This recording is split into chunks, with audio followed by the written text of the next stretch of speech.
My wife's family treated me like a nobody until I became wealthy. Then they tried to erase the prenup, and one move I made left them silent and powerless. I was 23 when I met Sarah. Fresh out of college, I had just started my first job at an IT firm in Denver. Sarah was finishing her teaching degree at the time, and we crossed paths at a mutual friend's barbecue. She had this way of making everyone around her laugh, like she could pull the tension right out of the air and replace it with warmth. I'll be honest, I was hooked from the first day. Sarah came from a well-off family. Her dad owned a few auto dealerships, and her mom ran a boutique in Boulder. They weren't mega rich, but they had the kind of money that made life smoother. Nicer vacations, better schools, more yes than no. My family, solidly middle class. My dad was an electrician, my mom a nurse, and they raised me and my two brothers in a small but cozy home. We were never hungry, but things like new clothes or vacations were rare. Sarah and I hit it off fast. Within a year, I knew she was the one. I proposed at a quiet park where we'd spent countless lazy Sundays. She said yes. Everything felt perfect. Well, almost perfect. Her parents, especially her dad, weren't thrilled about me. They didn't openly dislike me, but their subtle comments told me exactly where I stood. Remarks like, "So, Matt, what's your 5-year plan? You know, Sarah's used to a certain lifestyle." They were polite enough in tone, but the meaning was clear. I wasn't good enough. When we started wedding planning, they dropped the bomb. One evening after dinner, Sarah's dad called me into his office. His face was serious, like he was about to pass down some life-changing wisdom. Instead, he handed me a thick stack of papers and said, "This is just a formality, Matt, to protect Sarah's future. I'm sure you understand." I didn't understand, and I didn't like it. Why did they assume I'd take advantage of their daughter? At that time, I was making around $40,000 a year. I wasn't rich, but I had plans. Big ones. I wanted to prove myself to them, to Sarah, and to myself. I took the papers home and read them that night, feeling a mix of anger and disbelief. The prenup said that if Sarah and I divorced, I'd walk away with nothing but what I'd earned myself. No access to her family's money, no share of any future inheritance, nothing. It wasn't about us. It was all about protecting her. I brought it up with Sarah, hoping she'd push back. Instead, she said, "Matt, it's not a big deal. It's just paperwork. It doesn't change how I feel about you." She was calm, but I could see she was torn between me and her family. I didn't want to make her choose, so I swallowed my pride and signed. Looking back, that was my first mistake, letting her parents set the tone for our marriage. I told myself it didn't matter because I wasn't marrying her for her family's money. I figured they'd warm up to me eventually. The wedding was beautiful and awkward. My family and hers didn't mix well. My brothers and cousins showed up in suits they'd borrowed or bought on sale, while Sarah's side looked like they'd walked straight out of a country club catalog. Afterward, Sarah and I moved into a small Denver apartment. She started teaching at a local elementary school, and I kept grinding at my IT job. We budgeted carefully, cooked at home, and saved every penny. Her parents made the occasional comment about our tight budget, but we didn't care. We were happy. Still, the prenup lingered in the back of my mind. I told myself it was harmless, but it was a quiet reminder that her family didn't trust me. And over the years, I learned it was far from harmless. For the first few years of our marriage, life was tight but steady. I stayed at my IT job in Denver, clocking in 40 hours a week and trying to find small ways to climb the ladder. The pay wasn't bad, but it wasn't great either. After 4 years, I hit a wall. No growth, no challenge, and no clear future. I knew if I wanted more, I'd have to take a risk. That risk came in the form of a conversation with a coworker named Jason. He'd started doing freelance coding for startups on the side. At first, I thought it sounded exhausting, like he was just asking for burnout. But then he showed me a single month's paycheck from his freelance work, and it was double what we earned in our full-time jobs. That got my attention. I'd always been good at web development and problem solving, but I'd never thought about selling those skills independently. Still, the idea stuck in my head. So I spent my weekends and late nights brushing up on coding languages, learning new frameworks, and experimenting with side projects. Sarah thought I was crazy. "You're already working full-time," she'd say. "Why are you adding more work?" But I couldn't shake the feeling that this was an opportunity I had to chase. After about 6 months of small freelance gigs, I landed a client that would change everything. A small tech startup looking for someone to build their entire back-end system. The pay was the highest I'd ever seen for one project. But what really caught my attention was the stock options they offered as part of the deal. At first, I wasn't sure if the stock was worth much. but something about the company's vision clicked with me, so I took the gamble. For the next year, I worked like a maniac, 40 hours at my day job, then every spare moment on the startup project. Weekends, late nights, early mornings. I barely came up for air. Sarah supported me in theory, but I could see the frustration growing. We had more arguments than before. Little things, like me missing dinner or being glued to my laptop when we'd planned a movie night. I'd always say, just a little longer, I promise. But I think we both knew it was never just a little. Then it happened. The startup got acquired by a larger company, and my stock options skyrocketed in value overnight. One day, we were barely keeping up with the mortgage and car payments. The next, I had enough to pay off everything and still have a healthy cushion in the bank. I'll never forget the look on Sarah's face when I told her. She was stunned, happy, but almost like she couldn't quite believe it was real. That moment was my turning point. I quit my IT job the following week. My boss tried to guilt trip me into staying. "You're one of our best people, Matt. Are you sure you want to throw this away?" But I knew I was done. I wanted more control over my life. The first thing I did after quitting was surprise Sarah with a trip to Hawaii. We dreamed about it for years, but could never afford it. I wanted her to see, really see, that all those late nights and missed dinners had been for something. The beaches, the sunsets, the food. It was amazing. But even there, my mind was already spinning with ideas.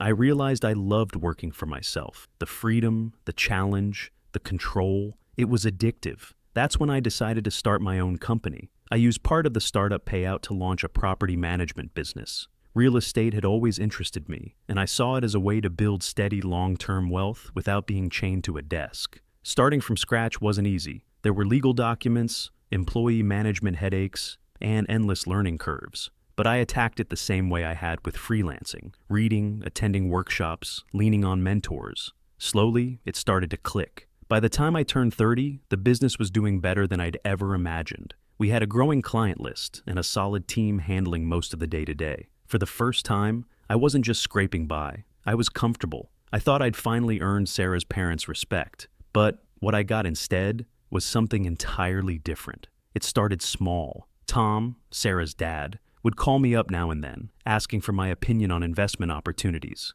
At first, I thought it was progress, maybe even respect. "Hey, Matt," he'd say casually, "been looking at a chance to buy some commercial property downtown. What do you think?" I was happy to help. I figured this meant he saw me as someone who'd proven himself, someone worth listening to. But those casual calls started to change. Soon it wasn't just advice. "Do you think you could invest with me, just to help get things off the ground?" I hesitated.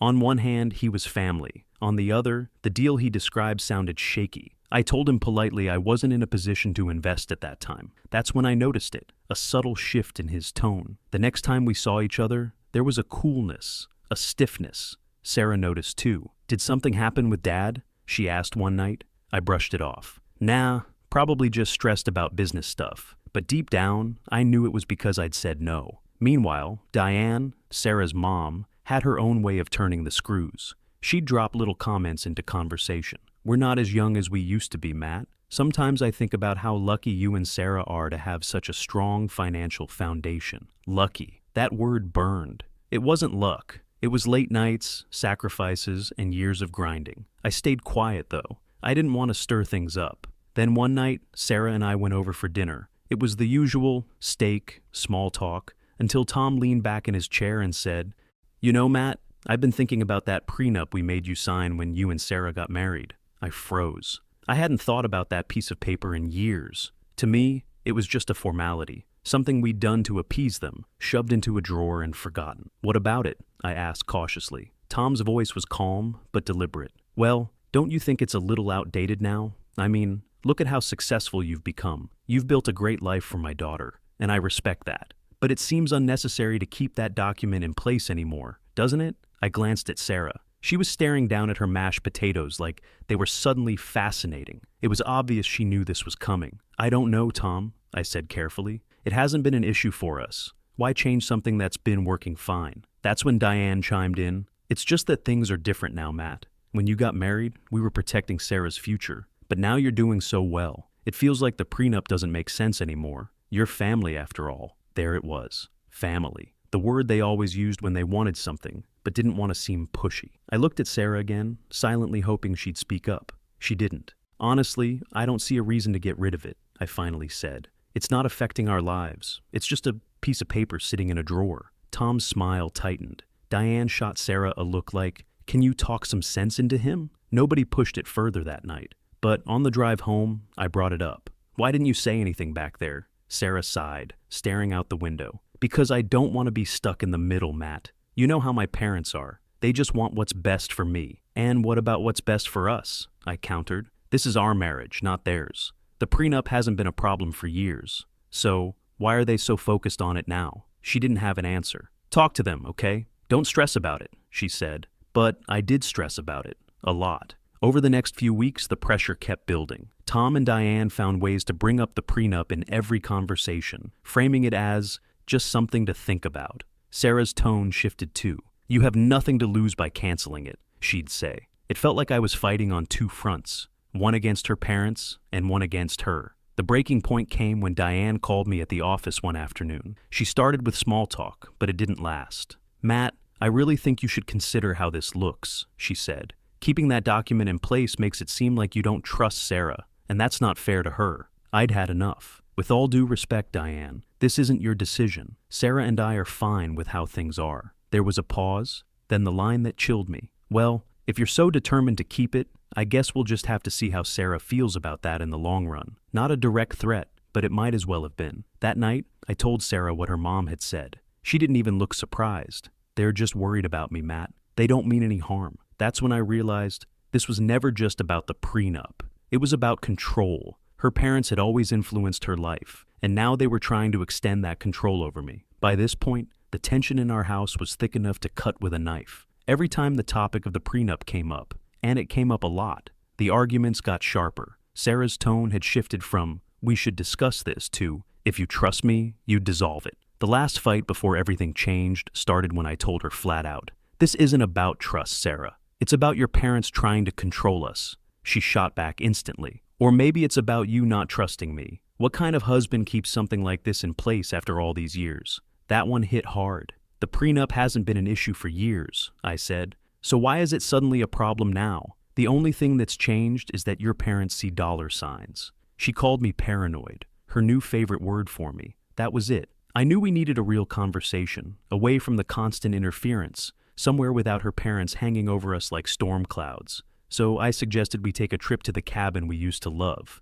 a quiet spot by the river where we'd spent some of our happiest weekends. My hope was that we could strip everything back and just talk. Sarah agreed, but I could tell she wasn't excited. When we got there, it felt almost exactly like it used to. Peaceful, isolated, the kind of place where the world feels far away. The first evening, we cooked dinner together. For a moment, it felt normal. But even then, the tension was still in the air, just unspoken. The next morning, we sat on the dock with our coffee, watching the river. I decided it was time to rip the bandage off.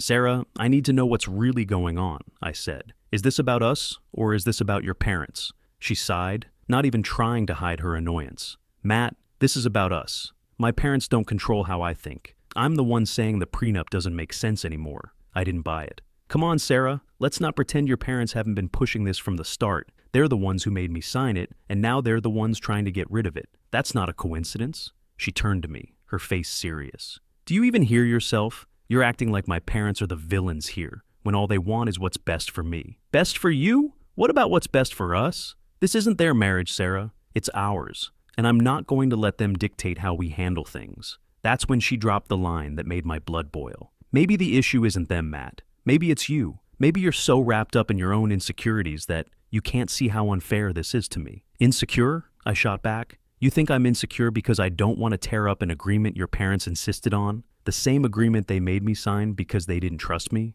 She shrugged. "Well, if you can't trust me now, maybe we shouldn't even be talking about a future together." It hit like a brick to the chest, but I refused to let her see it. "Wow, so now you're threatening to leave because I won't bend to your parents' demands. Real mature, Sarah." "It's not a threat, Matt," she said, her voice cold. "It's just the truth. If you're so obsessed with this prenup, maybe you don't see me as your partner anymore. Maybe you're just waiting for me to screw up so you can walk away with everything." That was it for me. I stood up, looked her dead in the eye, and said, "Don't twist this around like I'm the problem here. I've worked my ass off for everything we have, with zero help from your parents. If anyone should be questioning loyalty, it's me." She didn't respond, just stared at me. I walked back to the cabin to cool off, my chest tight and my hands shaking. The rest of the trip was a disaster. We barely spoke, and when we did, it was tense and clipped. By the time we packed up and headed home, I knew we were on completely different pages. A few days later, I booked my first therapy session.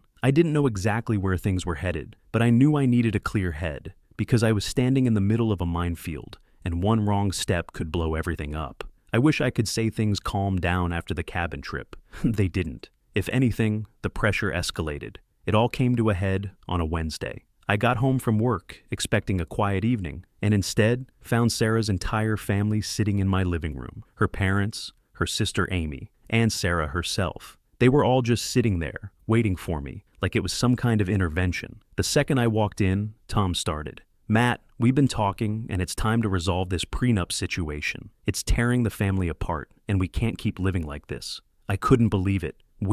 Last I checked, my marriage wasn't a group project. I looked at Sarah, hoping she'd shut this down. She didn't. She stared at the floor. I took a deep breath. "Look, I've made my position clear. The prenup stays. This is not up for discussion anymore." That's when Diane jumped in. "Matt, you're being unreasonable. Sarah has given everything to this marriage, and all you're doing is treating her like she's disposable." Disposable? That word lit a fire in me. I've spent years building a life for us while dealing with your constant interference. With all due respect, Diane, this isn't your business. Sarah and I need to figure this out on our own. She didn't back down. It is our business when it affects the family. If you cared about Sarah, you'd see that keeping this prenup is hurting her. Before I could respond, Tom dropped something that made my blood run cold. "You're not the only one with options here, Matt. Sarah deserves to be protected, and if you can't see that, maybe this marriage isn't as strong as you think." It was a veiled threat, and I wasn't having it. "Are you seriously suggesting my marriage depends on me tearing up a legal document you made me sign?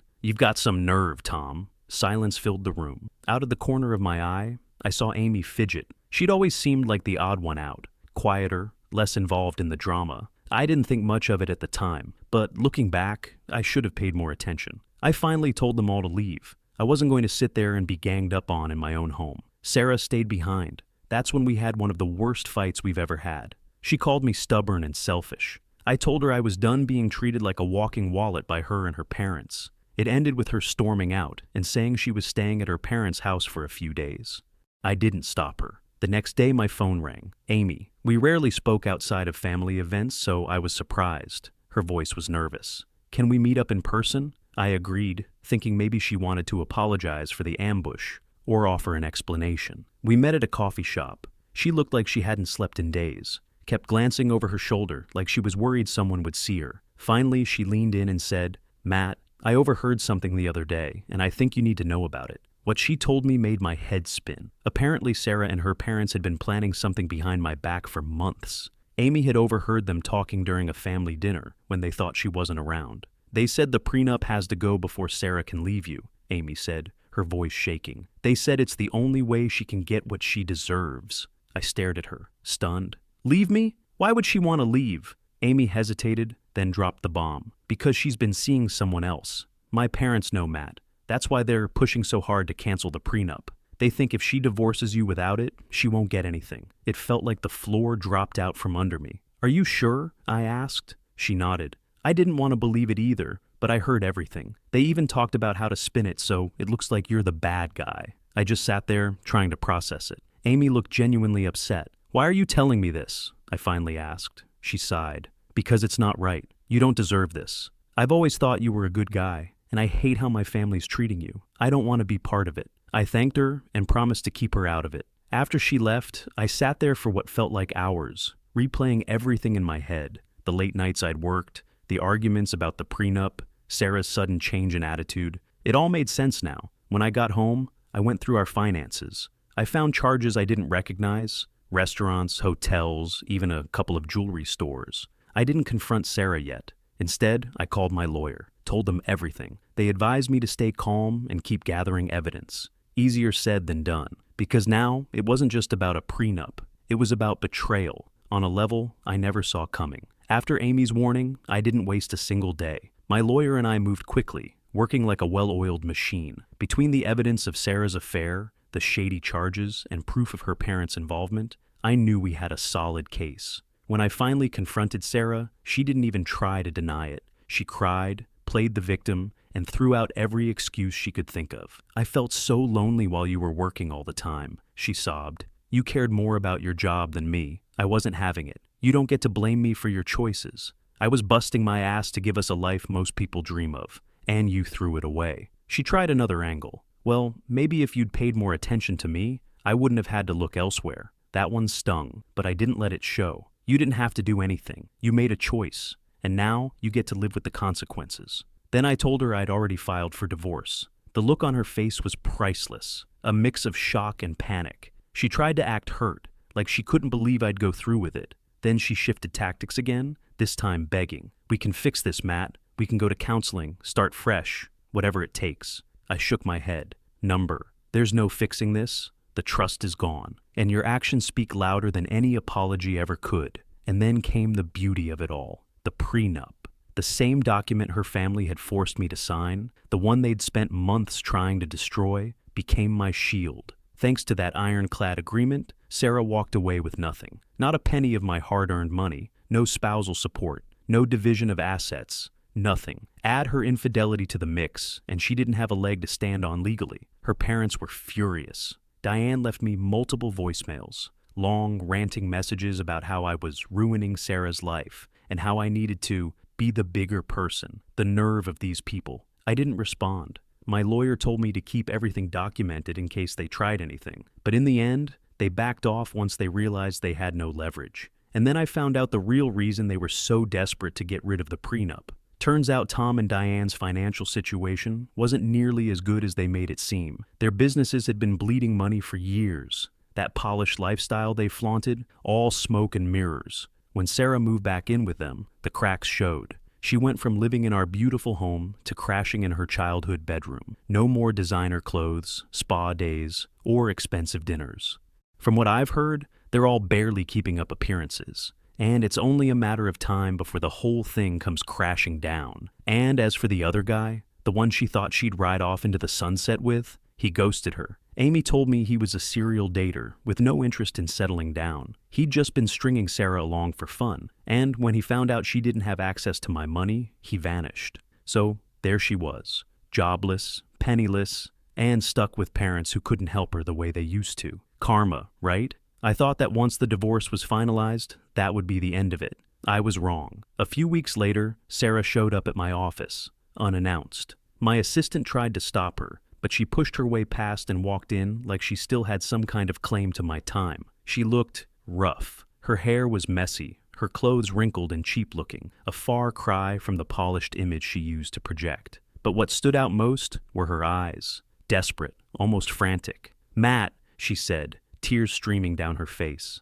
"I made a mistake. Please, I need you to forgive me." I leaned back in my chair and just looked at her for a moment. Part of me wanted to laugh at the audacity, but mostly I just felt done. "Sarah, we've been through this. You didn't just make a mistake. You made a series of choices that destroyed our marriage. Forgiveness doesn't fix that." She tried every tactic in the book. Apologies, blaming her parents, promises to change. She even hinted at wanting to start over. "We can start fresh, Matt. I'll do whatever it takes to make things right." I shook my head. "No, Sarah. You didn't just cheat on me. You planned to leave me while trying to take what I've worked for. That's not love, and it's not something I can forgive." When she realized I wasn't budging, her desperation curdled into anger. "You're going to regret this, Matt. You're going to end up alone, and you'll realize you pushed away the one person who really cared about you." I stood, meeting her eyes. "You didn't care about me, Sarah. You cared about the life I provided. Now you get to figure things out on your own."